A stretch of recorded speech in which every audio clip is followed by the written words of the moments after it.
오늘 하나님께서 우리에게 주시는 말씀은 시편 128편입니다. 제가 봉독하도록 하겠습니다. 여호와를 경외하며 그의 길을 걷는 자마다 복이 있도다.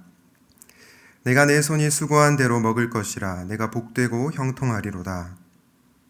내 집 안방에 있는 내 아내는 결실한 포도나무 같으며 내 식탁에 둘러앉은 자식들은 어린 감람나무 같으리로다. 여호와를 경외하는 자는 이같이 복을 얻으리로다. 여호와께서 시온에서 내게 복을 주실지어다. 너는 평생에 예루살렘의 번영을 보며 내 자식의 자식을 볼지어다. 이스라엘에게 평강이 있을지로다. 아멘. 복되도다 여호와를 경외하는 자여라는 제목으로 하나님 말씀을 나누려고 합니다.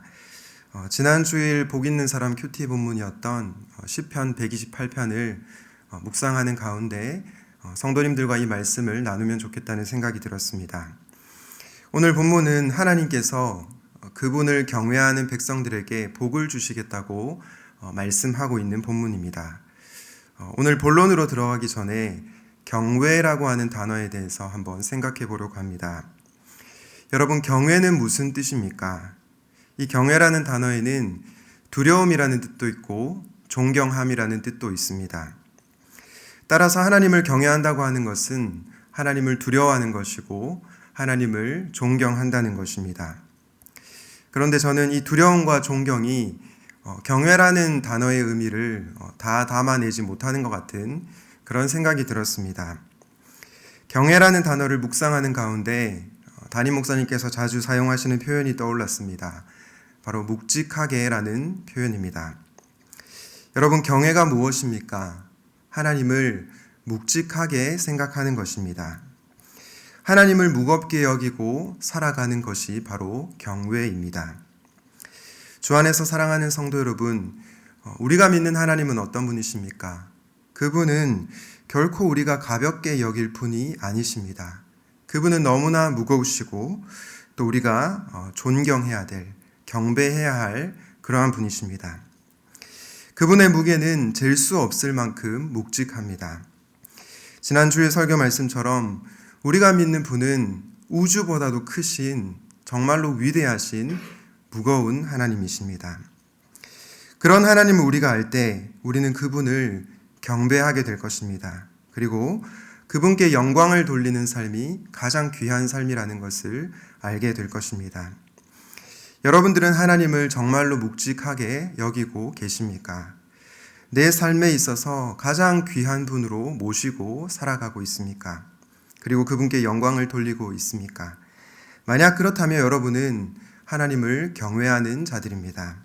바라기는 하나님을 무겁게 여기고 살아가는 모든 분들이 되시기를 우리 주님의 이름으로 축원드립니다. 경외라는 단어에 대해서 묵상을 해보았는데요. 오늘 본문에 보니 여호와를 경외하는 자에게 복이 있다라고 말씀하고 있습니다. 그 복이 어떤 복인지 본문을 통해서 확인해 보려고 합니다. 첫 번째 복은 일용할 양식입니다. 본문에 명시적으로 일용할 양식이라고 나와 있지 않지만 우리는 2절 말씀을 통해서 이것을 확인할 수 있습니다. 128편 2절 말씀을 다시 한번 보겠습니다. 내가 내 손이 수고한 대로 먹을 것이라. 내가 복되고 형통하리로다. 시편 기자가 내 손이 수고한 대로 먹을 것이라 라고 말하고 있습니다. 이 구절을 새번역 성경으로 보면 내 손으로 일한 만큼 내가 먹으니 이것이 복이요 은혜다 라고 번역하고 있습니다. 여러분, 저는 기독교가 복의 종교라고 생각합니다.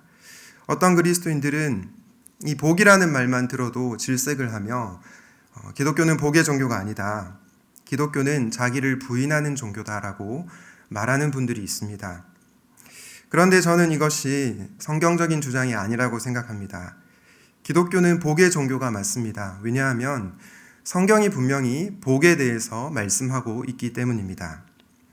그런데 이 복은 우리의 탐욕을 정당화해주는 복이 아닙니다. 기독교가 복의 종교는 맞지만 소위 말하는 기복주의를 조장하는 종교는 아니라는 말씀입니다. 만약 성경이 인간의 탐욕을 지지했다면 오늘 시편 기자가 너의 손으로 일한 만큼보다 훨씬 더 많은 것을 하나님께서 주실 것이다 라고 말했을 겁니다. 그런데 오늘 본문은 분명하게 내 손이 수고한 대로 내 손으로 일한 만큼 주시겠다고 말씀하고 있습니다. 그런 의미에서 저는 이 복을 일용할 양식이라고 부르고 싶습니다. 여러분, 우리가 믿는 하나님은 어떤 분이십니까? 그분은 자기의 자녀를 굶겨 죽이시는 분이 아니십니다. 일확천금을 주시지는 않더라도 밥은 먹이시는 분이십니다. 왜냐하면 우리는 하나님의 자녀이고 그분은 우리의 아버지이시기 때문입니다. 그런데 어떤 자에게 이런 일용할 양식이 주어집니까? 바로 하나님을 경외하는 자들에게 주어집니다. 여호와를 경외하는 자에게 일용할 양식이 주어진다고 말씀하고 있습니다. 저는 이 말씀을 묵상하면서 마태복음 6장 33절이 떠올랐습니다. 그런즉 너희는 먼저 그의 나라와 그의 의를 구하라. 그리하면 이 모든 것을 너희에게 더하시리라. 주 안에서 사랑하는 성도 여러분, 우리가 믿는 하나님은 어떤 분이십니까? 먼저 그의 나라와 그의 의를 구할 때 그 모든 것을 더하시는 분이십니다. 저는 마태복음 6장 33절 앞에 나오는 주기도문을 고려했을 때 여기에 나오는 이 모든 것이 마태복음 6장 11절에 나오는 일용할 양식이 아닐까라는 생각이 듭니다. 예수님께서 목숨을 위하여 무엇을 먹을까, 무엇을 마실까 염려하지 말라고 명령하신 이유가 무엇입니까? 그분이 우리의 생계를 책임지시는 분이시기 때문입니다. 단 전제 조건이 있는데 먼저 그의 나라와 그의 의를 구하라는 것입니다. 저는 오늘 시편 128편 말씀과 마태복음 6장 말씀을 같이 묵상하는 가운데 너희는 먼저 그의 나라와 그의 의를 구하라. 그리하면 이 모든 것을 더하시리라. 이 말씀과 너희는 여호와를 경외하라. 그리하면 여호와께서 내가 수고한 대로 먹게 해주시리라. 이 말씀이 맞닿아 있다는 것을 알게 되었습니다. 우리는 지금 코로나19로 인해서 경제적 어려움을 겪고 있습니다. 수많은 사람들이 너무 힘든 시기를 보내고 있습니다. 그러나 여호와를 경외하는 자에게 하나님께서 일용할 양식을 주신다는 것을 믿을 수 있으면 좋겠습니다. 하나님은 그분을 경외하는 자들을 결코 외면하지 않으십니다. 하나님을 경외할 때 주어지는 일용할 양식이 여러분 가운데 임하기를 주님의 이름으로 축복합니다. 여호와를 경외하는 자에게 주어지는 두 번째 복은 가족 공동체에게 주시는 평강입니다. 시편 128편 3절 말씀에 보니 내 집 안방에 있는 내 아내는 결실한 포도나무 같고 내 식탁에 둘러앉은 자식들은 어린 감람나무 같다 말씀합니다. 여러분, 알이 꽉 찬 포도가 주렁주렁 달려있는 포도나무, 그리고 파릇파릇 싹이 돋아나고 있는 어린 올리브 나무를 한번 머리에 떠올려 보십시오. 상상해 보십시오.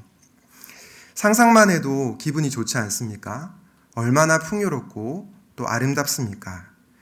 그런데 성경은 하나님을 경외하는 자에게 이런 풍요롭고 아름다운 복이 주어진다고 말씀하고 있습니다. 특별히 가족에게 이런 놀라운 복이 임합니다. 사실 가만히 생각해 보면 한 집안의 가장이 여호와를 경외하면 그 가정에 당연히 평강이 찾아올 수밖에 없습니다. 왜냐하면 여호와를 경외하는 남편은 아내를 사랑하기 때문입니다. 여호와를 경외하는 아버지는 자식을 귀하게 여길 줄 알기 때문입니다. 그러면 동시에 아내는 남편을 높이게 되고 자식들도 아버지를 존경하게 됩니다. 이런 사랑의 선순환 속에서 그 가정 가운데 주님의 샬롬이 임하는 것입니다. 최근에 많은 분들이 사회적 거리두기를 실천하고 있어서 가족과 함께하는 시간이 평소보다 더 많아지는 것 같습니다. 여러분들은 이 시기를 어떻게 보내고 계십니까? 저는 이 위기의 시간이 기회가 될 수 있다고 생각합니다. 브라이언 나자포라고 하는 목사님이 코로나 바이러스가 우리에게 주는 10가지 유익이라는 칼럼을 썼습니다. 이 10가지 내용 중에서 5번째 내용은 다음과 같습니다. 바이러스가 학교들을 문 닫게 했기 때문에 부모들이 그들의 자녀들과 함께 특별한 시간을 가질 수 있습니다. 자녀들과 함께하는 우리들의 시간이 짐이 아닌 축복이 될 수 있도록 도움을 구합시다. 우리의 자녀들이 우리를 지켜보고 있다는 것을 잊지 맙시다. 그렇게 우리가 이러한 위기에 닥칠 때 하나님께 영광을 돌리면서 어떻게 반응해야 할지 우리의 말과 행동으로 자녀들을 가르칩시다. 여러분 좀 공감이 되십니까? 아니면 이 글이 공감이 되지 않고 너무 힘들고 또 짜증이 나십니까?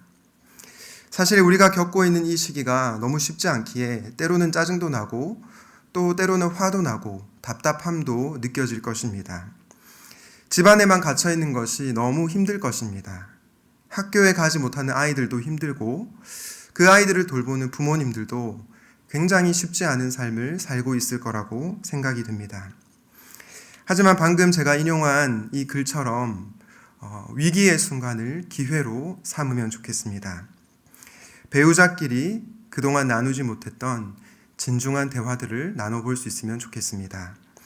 자녀들과 함께 즐겁고 행복한 시간을 보낼 수 있으면 좋겠습니다.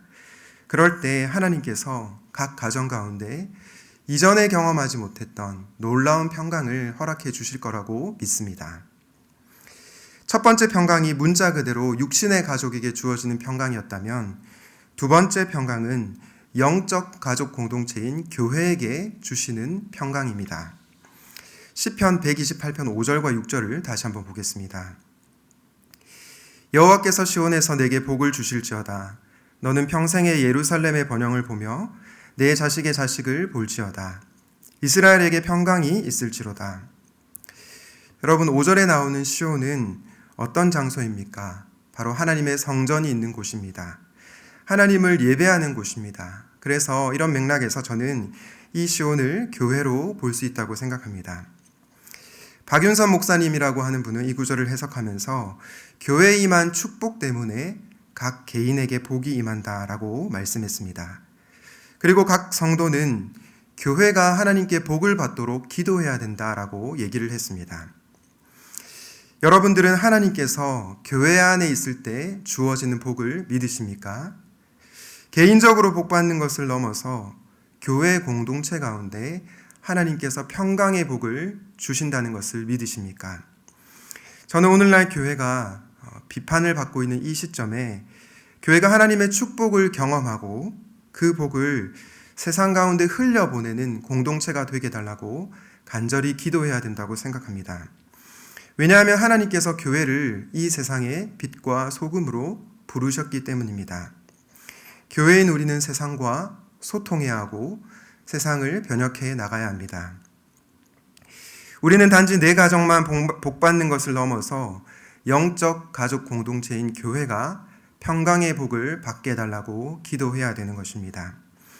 어려운 시기를 통과하면서 교회가 더욱더 하나 될 수 있도록 그리고 교회의 식구들이 서로를 돌아보고 사랑하게 해달라고 기도해야 되는 것입니다. 요한복음에 나온 말씀처럼 우리가 서로 사랑할 때 이 세상 사람들이 우리를 보고 예수 그리스도의 제자인 것을 알게 될 것입니다. 직접 만나지 못하기 때문에 제가 섬기고 있는 청년들을 전화로 신방하다 보면 청년들 대부분이 하루빨리 만나고 싶다, 속히 모여서 예배를 드리고 싶다라고 말하는 것을 듣게 됩니다. 서로를 보지 못해서 너무나 아쉽고 안타까운 시기를 보내고 있지만 저는 오히려 이 시기가 교회 공동체가 얼마나 소중한지 깨닫는 시간이 된다고 생각합니다. 최근 영상으로 예배를 드리는 것에 대해서 사람들마다 생각과 입장이 다른 것을 보게 됩니다. 지금이 전쟁의 시기도 아닌데 마트도 가고 직장도 가는데 정부에서 요구하는 그 기준을 준수하면서 모여서 예배를 드려야 되는 거 아닌가라고 주장하는 사람들이 있습니다. 또 어떤 교회는 기독교가 세상에 생명을 주는 종교인데 혹시라도 모여서 감염이 되면 이 세상에 피해를 주는 거 아닌가, 오히려 본이 되지 못하는 것 아닌가라고 주장을 합니다. 그리고 지금 각 가정에서 영상으로 이렇게 기도회를 하는 것과 예배를 드리는 것이 타협이 아니라 비정상적인 상황에서 허용될 수 있는 그러한 것이라고 주장을 합니다. 여러분들은 어떻게 생각하십니까? 각자 생각과 입장이 다를 것입니다. 그런데 저는 각자의 생각과 입장이 다르다 하더라도 서로 싸우지 않으면 좋겠습니다. 어려운 시기에 교회가 서로를 비난하는 것이 아니라 어떻게 하면 하나님 앞에 더욱더 신령과 진정으로 예배 드릴 수 있을지를 고민해야 한다고 생각합니다. 그리고 어떻게 하면 믿지 않는 자들에게 빛과 소금의 역할을 감당할 수 있을지를 고민해야 한다고 생각합니다. 그리고 어려움을 겪고 있는 교회를 위해, 이 땅에 어려움을 겪고 있는 백성들을 위해 교회가 구제하고 그들을 기도해야 되는 사명이 있음을 잊지 말아야 합니다. 주 안에서 사랑하는 성도님 여러분, 영적 가족 공동체인 교회의 평강을 위해서 기도합시다. 어려운 시기일수록 우리가 더욱더 하나 되고 이 세상 가운데 주님의 사랑을 흘려보내는 공동체가 되게 달라고 기도하면 좋겠습니다. 여호와를 경외하는 자에게 이런 복이 주어질 것이라고 확신합니다. 앞서 저는 여호와를 경외하는 자에게 주어지는 두 가지 복에 대해서 말씀드렸습니다. 첫째는 일용할 양식이고 두 번째는 가족 공동체의 평강이라 말씀을 드렸습니다. 사실 처음 설교 말씀을 준비하면서 여호와를 경외하는 자에게 주어지는 복이라는 제목을 잡았습니다. 그런데 말씀을 묵상하면서 여호와를 경외하는 자에게 주어지는 복보다 훨씬 더 중요한 복이 있다는 것을 알게 되었습니다. 그것은 바로 여호와를 경외하는 복입니다. 여호와를 경외하는 것 자체가 복이라는 말씀입니다. 시편 128편 1절 말씀을 다시 한번 보겠습니다. 여호와를 경외하며 그의 길을 걷는 자마다 복이 있도다. 이 구절을 히브리어 원어로 보게 되면 1절 마지막 부분에 나오는 복이 있도다, 이 구절이 맨 앞에 나오는 것을 볼 수 있습니다. 그리고 여호와를 경외하며 그의 길을 걷는 자마다가 뒤에 나오는 것을 알 수 있습니다. 복되도다 여호와를 경외하는 자여, 복되도다 그의 길을 걷는 자여라고 볼 수 있는 것입니다. 무슨 말씀입니까? 여호와를 경외하는 것 자체가 복이라는 말씀입니다. 그분의 길을 걷는 것, 그분의 명령을 따라 사는 것 자체가 복이라는 말씀입니다. 제가 앞서 기독교는 기복주의적인 종교는 아니지만 복의 종교라고 말씀드렸습니다. 그렇다면 우리는 어떻게 하면 이 기복주의에 빠지지 않으면서 하나님께서 우리에게 주신 복을 누리며 살 수 있을까요? 답은 아주 간단합니다. 여호와를 경외하면 됩니다. 하나님을 무겁게 여기고 살아가면 되는 것입니다. 계속해서 1월부터 마태복음으로 저희들이 큐티를 하고 있는데요. 마태복음 5장 산상수훈의 복에 대해서 나오는데, 이 복은 결과로 주어지는 복에 대해서 말씀하기보다 상태에 관한 복에 대해서 말씀하고 있습니다. 대표적으로 마태복음 5장 3절, 4절 그리고 11절만 제가 읽어보도록 하겠습니다. 심령이 가난한 자는 복이 있나니, 애통하는 자는 복이 있나니, 나로 말미암아 너희를 욕하고 박해하고 거짓으로 너희를 거슬러 모든 악한 말을 할 때에는 너희에게 복이 있나니. 여러분, 돈이 많은 것이 복이라고 얘기하지 않고 심령이 가난한 것이 복이라고 말씀하고 있습니다. 유흥으로 즐기는 자가 복이 있다고 하지 않고 슬퍼하고 애통하는 자가 복이 있다고 말씀하고 있습니다. 세상에서 성공하고 모든 사람들이 존경하는 사람이 복이 있다 하지 않고 욕을 얻어먹고 박해를 당하고 억울하게 고통을 당하는 너희가 복이 있도다라고 말씀하고 있습니다. 여러분, 누가 이런 삶을 살 수 있습니까? 바로 여호와를 경외하는 사람들입니다. 이런 사람은 결코 세상 사람들이 이해할 수 없는 사람이며 세상이 이해할 수 없는 삶의 방식입니다. 우리는 경제적으로 어려운 시기를 보내고 있습니다. 이런 상황 속에서 여러분은 하나님을 경외하는 것을 포기하시겠습니까? 교회가 이 세상으로부터 비난을 당하고 있습니다. 이런 상황 속에서 그분의 길을 걸어가는 것을 포기하시겠습니까? 저는 여러분들이 그러지 않기를 바랍니다. 어떠한 상황 가운데서도 여호와를 경외하면 좋겠습니다. 왜냐하면 여호와를 경외하는 것 자체가 복이기 때문입니다. 앞서 하나님을 경외한다고 하는 것은 하나님을 묵직하게 여기는 것, 하나님을 무겁게 여기는 것이라고 말씀드렸습니다. 하나님을 무겁게 생각하는 자들은 어떠한 상황 가운데서도 그분을 경외하게 되어 있습니다. 왜냐하면 이 세상 그 어떤 것보다 하나님이 가장 귀한 분이심을 믿기 때문입니다. 경제적으로 어려운 이 시기에 하나님께 일용할 양식을 달라고 기도합시다. 그리고 각 가정과 교회 공동체 가운데, 샘물교회 가운데 평강을 주시기를 기도합시다. 그런데 그것보다 더 앞서서 우리가 하나님을 경외하게 해달라고 기도합시다. 왜냐하면 그분을 경외하는 자들에게 하나님께서 일용할 양식과 평강을 선물로 주실 것이기 때문입니다. 복되도다 여호와를 경외하는 자여, 우리가 그 어떤 시기에 있다 할지라도 흔들리지 않고 우직하게 주의 길을 걸어갑시다. 그리고 그 무엇보다 하나님을 경외하며 살아가는 모든 성도님들 되시기를 우리 주님의 이름으로 축원드립니다. 오늘 말씀을 기억하면서 함께 찬송가 94장 주 예수보다 더 귀한 것은 없네 함께 찬양하도록 하겠습니다.